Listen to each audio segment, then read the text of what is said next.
Pebrero 21, 2023. Pagbasa gikan sa Santos nga Ebanghelyo sumala ni Marcos. Unya mibiya sila ni adtong dapita ug mipadayon paglakaw latas sa Galilea. Dili buot sa Jesus nga may mahibalo kon hain siya, kay gipahimangnuan man niya ang iyang mga tinun-an nga ang anak sa tao itugyan ngadto sa mga tao ug patyon nila siya ug mabanhaw tapos sa ikatulo ka adlaw.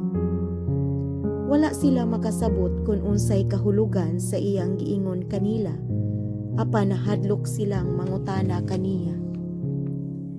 Nahiabot sila sa Capernaum ug sa nakasulod na sila sa balay, gipangutana ni Jesus ang iyang mga tinun-an.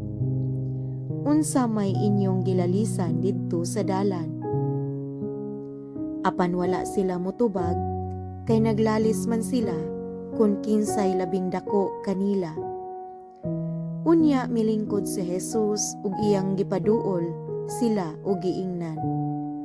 Bisan kinsa ang buot nga mahimo nga labing dako, kinahanglan nga magpaubos siya ug mag-alagad sa tanan.